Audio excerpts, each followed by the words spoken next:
So we looked at recording business transactions in T accounts. So we went through the process of taking transactions, putting them in the T accounts, and then at the end of the period we could find the balances in the T accounts. And then after we had all of the ending balances, we could prepare a trial balance to make sure that the debit balances equaled the credit balances. So using the T accounts I said it was the halfway step from the worksheet where we were just learning about the accounting process. We got an overview of the accounting process, and we're working our way to the actual formal accounting process, the way things are actually done. And T accounts are really helpful for laying out the accounts, and they're used informally all the time, and that's why they're great in an education setting. So using the T accounts, we entered the amounts in the T accounts, and then we found the balances. And what makes using the T accounts nice is that you can see how the accounts changed and find their balance all in the same place. So that's why T accounts are so helpful.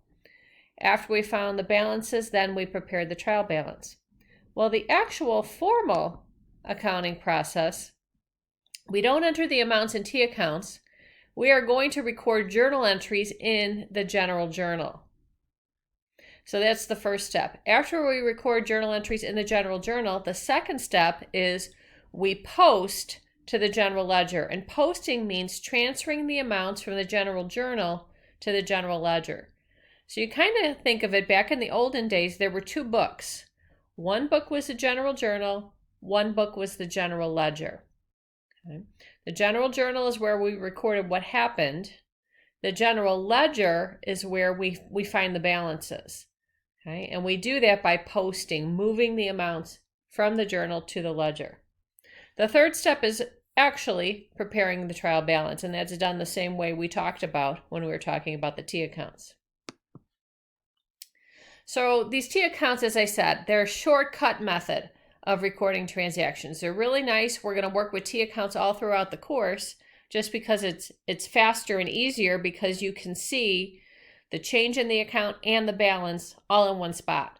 The formal process, what changed is in one place, the journal, the balance is in another place, the ledger. So it's more involved, bulkier. So we're going to start looking at the formal accounting process. And so we're going to look at using a general journal. And here is where we record the transactions in a journal entry. If you know how to put a transaction in a T account, you know how to make a journal entry. It's just a different format.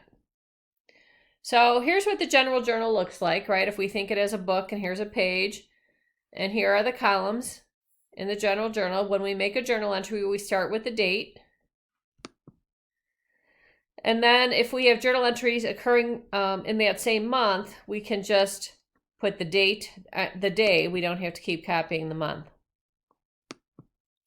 In the description column, we're going to enter the names of the accounts involved in the transaction. So instead of going to a T account to put the debit amount and going to a T account to put the credit amount, we're just going to list the name of the account being debited and the name of the account being credited. And you list the account being debited first. And then you put the amount of the debit in the debit column. Then you list the account being credited, and you're going to indent a bit. And then put the name of the account being credited, and then you'll put the amount in the credit column. And we know for every journal entry, the total of the debits has to equal the total of the credits. Most of our journal entries are just going to have one debit, one credit, right? But we could have, and actually we did look at one in our example of the T accounts where the owner invested cash and equipment. So we had two debits and then one credit was common stock. So that's actually called a compound entry. So here's an example. We paid wages of $500 on March 2nd. All right, so if you see the word paid, we know cash is involved. Cash is going down. Right? The normal balance of cash is a debit because it's an asset. So if it's going down, we do the opposite and we credit it. So we're going to credit cash, so that's going to be listed second. Our debit, we're paying wages. Our debit is going to be wages expense. So we're going to list wages expense and then put 500 in the debit column. And then we're going to indent and put cash and put 500 in the credit column. And then you should write an explanation underneath the journal entry. So here's an explanation, paid wages. You could put the check number, right? So that's why the explanation is useful.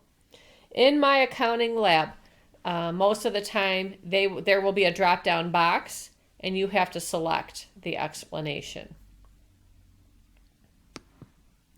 And so here's the compound entry. It has more than one debit or more than one credit. And so when that happens, you list all the accounts that are being debited first, and those accounts can be in any order. And then you list all the accounts that are credited, but make sure you indent and then list the account names being credited. The post reference column is used as part of the posting process, right? So we said the first step was to record the journal entries. The second part is to post to the ledger. So transfer the amounts from the journal to the ledger, because the ledger is where we find the balance of the accounts.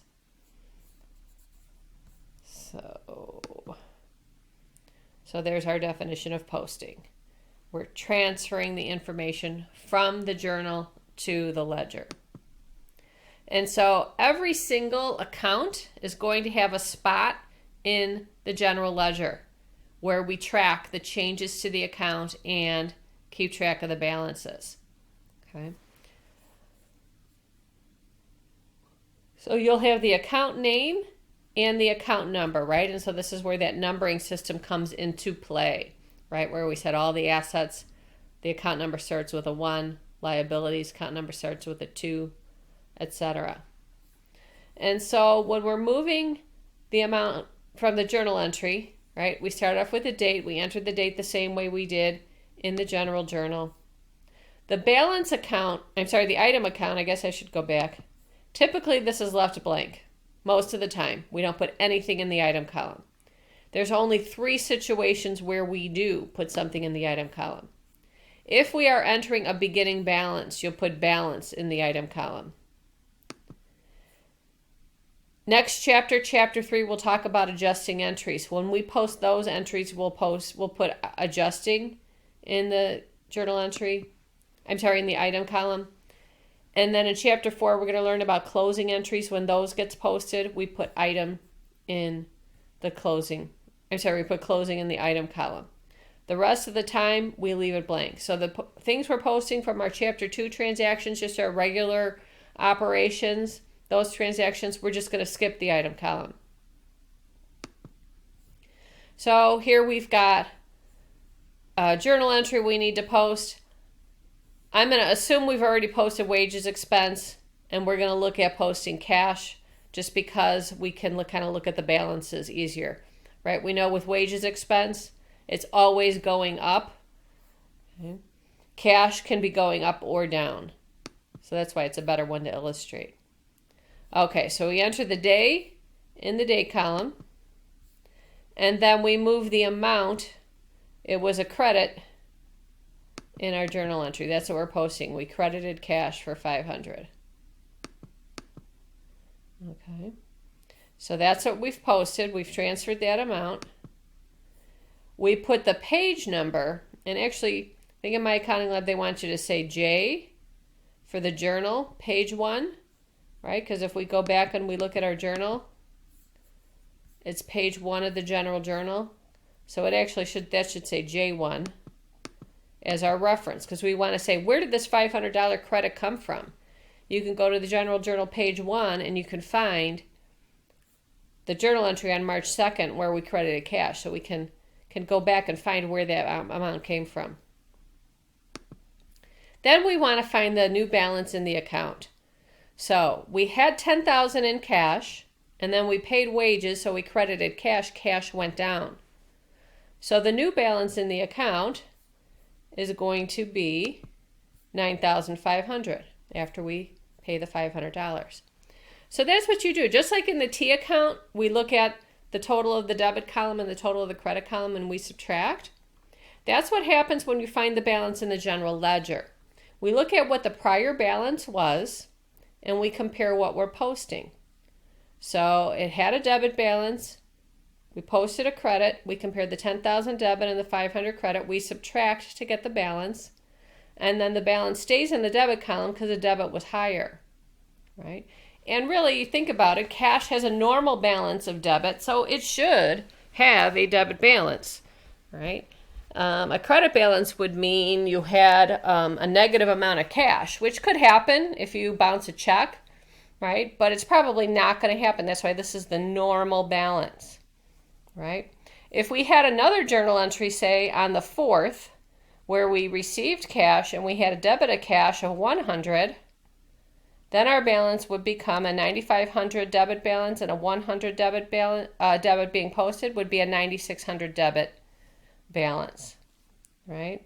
So when you're getting your new balance, you look at the previous balance and what you are posted. So many times I'll see students, it'll say 500 credit, and then they'll go put 500 in the credit balance column. Well, what happened to all the cash that you had before you posted? You had 10,000 before, right? You have to consider what your prior balance was, and then what you're posting changes your previous balance. Okay. In the post-reference column of the general journal, we say, where was the amount posted to? Where did we transfer this? So we're going to put 11 because we moved that 500 credit to account number 11. Okay. And so that's how you post a journal entry. And you do that for every single debit and every single credit. So you can think about back in the olden days when everything was done by hand, this was very time consuming. Now you do it in a computerized system. As soon as you enter the journal entry, it's going to automatically get posted to the general ledger and the account balance will be updated, right? But we're learning it now by hand because we want to see how did those accounts get there. I want you to know how the different amounts got into the general journal. And then we know our last step is to prepare a trial balance, right? So this is where we list the account names. If it's got a debit balance, it goes into this column. Credit balance goes into this column. And then after we list out all of the account names and put their balances in either the debit or credit column, we total the debit column and total the credit column. And the total of the debit column should equal the total of the credit column. So that's the actual formal accounting process, right? We record journal entries in the journal, we post to the ledger, and then we prepare a trial balance.